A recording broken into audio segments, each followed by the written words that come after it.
All right, that was Lamar Jackson. Top story. Lamar Jackson gave a press conference today. He is officially a Baltimore Raven for the next 5 years. Pretty good contract, Robert Mays. So now that it's done, your takeaway, your number one takeaway from Lamar Jackson remarrying the Ravens is what?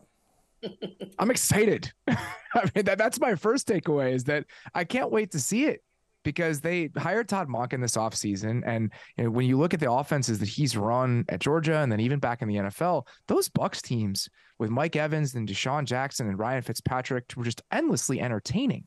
So the idea of this Ravens offense kind of stepping into the 21st century and being a more modern passing game, I've wanted to see that. And now you combine Lamar Jackson with that, Odell Beckham with that, they draft Zay Flowers. So just the idea of what the Ravens offense can be, that's the first place my mind went. But the second place is probably, this always made the most sense. It always made the most sense for these two sides to come to an agreement, a compromise of some sort, because I think it was in the interest of both parties to make something like this happen. And as a football fan and as one that wants to see the most fun product possible on the field, selfishly, I am happy that that's where they landed. It's funny that you mentioned the Ryan Fitzpatrick time, because that was the time when he was letting Deshaun Jackson was letting him wear his chain and his glasses at post game. So that was a real fun time for Tampa. And I agree with you. It's funny that you mentioned modern offense, and in Baltimore we made those jokes already. So trust me, I've heard more than enough in terms of that. But you're right. What Greg Roman did in 2019 and 2020 was fine, but it was time to evolve. And to me, they were 2 years behind and letting him go. So this is the perfect situation now where you got some weapons on the outside. You got a Zay Flowers that you could potentially use outside as well as slot. You still got Mark Andrews, and now you have an offensive coordinator who will allow you to run a pro style like offense that Lamar has already been familiar with.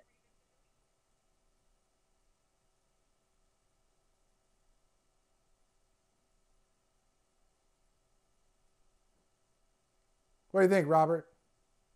I totally agree. Okay. Yeah, I totally agree. I think that with guys who are runners, and guys that have that in their bag, I think the conversation recently has been that raises your floor early on in your career. You have a usefulness because you can make something happen even as you're maturing as a passer. And that did raise the floor of what the Ravens offense could be early on. And I think it made sense as kind of the early stages for what a Lamar-led team looked like. But eventually you need to raise the ceiling. Eventually you need to be able to take it to a different place and kind of stay 1-2 steps ahead of the way that teams are defending you. And I think it was time. So when you think about some of the flashes Lamar has shown as a passer, and you envision that in a more modern setting with a more modern set of weapons and a coordinator that it isn't theory, he's shown that he can do it with these sort of players in the past, I think it's hard not to look forward to what it could look like. Mike, if I can interject here.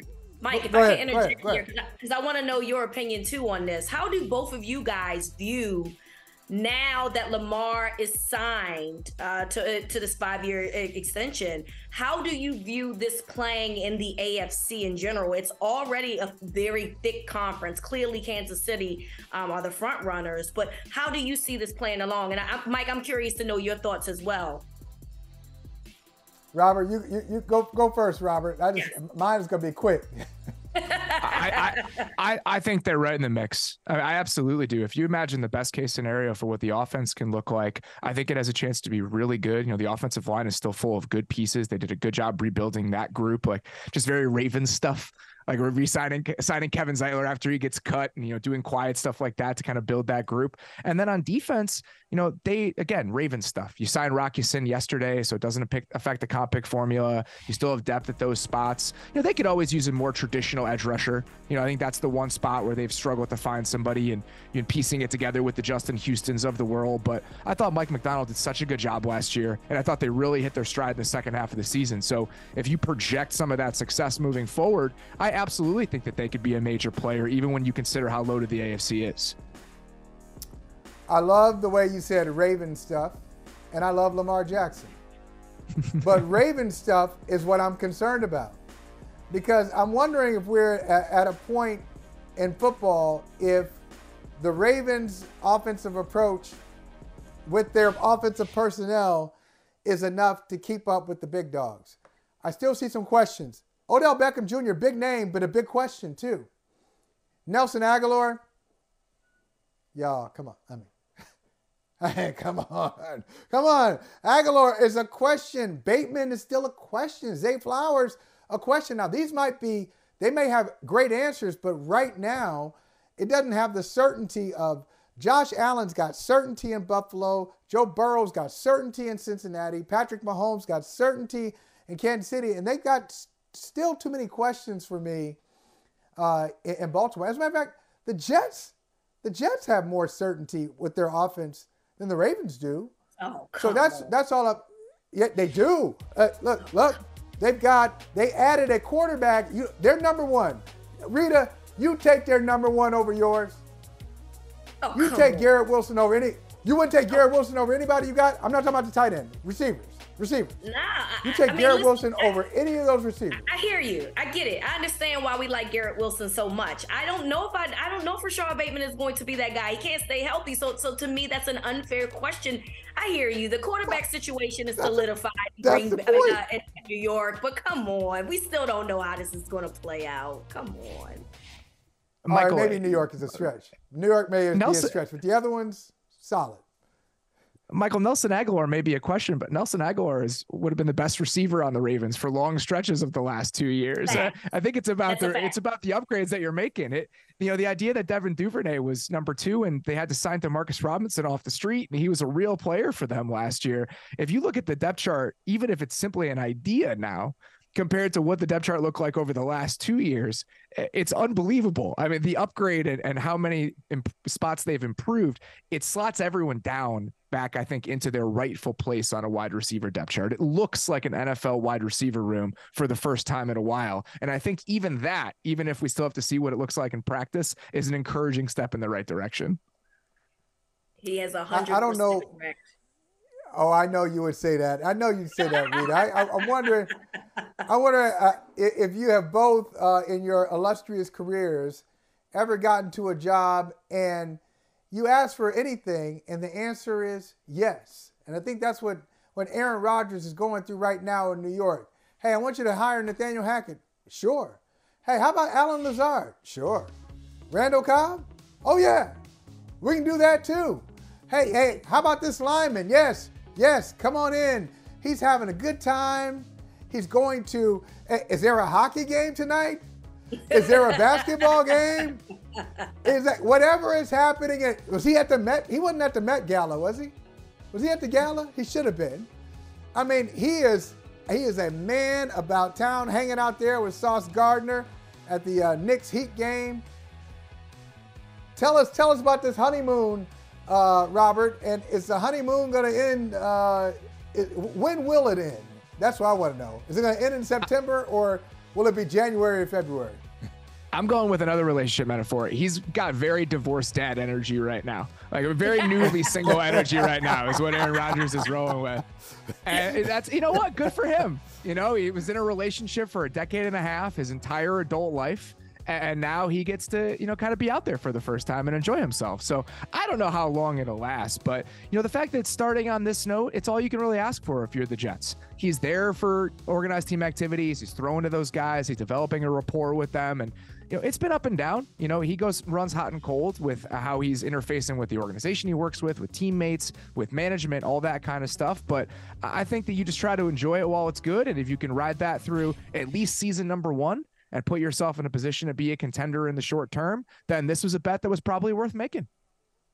He has to enjoy this now because we are forgetting the AFC East is very revamped. Buffalo, obviously, is a team that you have to account for. Miami, we saw what they could do. Now, obviously, we know that Tua's health is something that came into play, but if he can stay healthy, we know what they have. So he better enjoy this little honeymoon phase right now because he's going to have to get into work in order for the AFC East to be the Jets, quite frankly. All right, Robert Mays, we wouldn't be brother from another if we didn't ask you just a draft question real quick. What was your favorite draft pick or favorite team on draft day, draft days? Who did you look at and say, okay, I see what you're doing and I like it? It's hard not to like what the Eagles did. You go get a Jalen Carter, who might be the most talented player in the draft. You get Nolan Smith to fortify his strength. They go take a chance on Keely Ringo a little bit later in the draft, who's really talented, and they may have the infrastructure to get the most out of him. You make a buy low move to go get DeAndre Swift. I mean, so many of the issues, so many of the quote unquote roster holes that you saw from them coming into the weekend, you feel a lot better about it now. So I think this is a team that went to the Super Bowl last year and, again, is in a really good spot. They would be the first team that jumps out. And I think that it's hard not to be excited about what the Colts did. You have Anthony Richardson, who has this endless ceiling, and I understand it. You're looking at Anthony Richardson and Will Levis with the 4th overall pick, and you think about kind of the timelines that both of those guys embody. Anthony Richardson gives you the firepower in the best case scenario to compete with those guys in the AFC for the next 8 to 10 years. He's going to require a long way to go. I mean, it's not a guarantee that he's going to get there, but I understand the thinking. And then after that, you just go bet on all of these athletes over and over again at all of these different positions. I mean, truly special athletes on the defensive line, in the secondary. I think they got younger. I think they got more explosive, and they picked up a lot of picks along the way, an extra 4th here, an extra 5th there. So they're the team that I think I feel most optimistic about after the draft compared to what I thought about them before the draft started. All right, Robert Mays, thanks so much. And you just, you taught me something. I didn't know there was a divorced dad glow. I didn't know that was a thing. You know the breakup glow. Come on, you've seen the breakup glow before. Come on. Yeah, okay. Yeah, he's out there now. Aaron Rodgers is out there, available in New York. It's a pretty good place to be. Got a lot of options. Is he really about it, or is it just he just likes the idea of it? Hey, thank you for watching Brother from Another. If you haven't hit that subscribe button, go ahead and do that now. Don't forget, you can catch us 3 to 4 weekdays on PeacockTV.com and on Sirius XM Channel 85.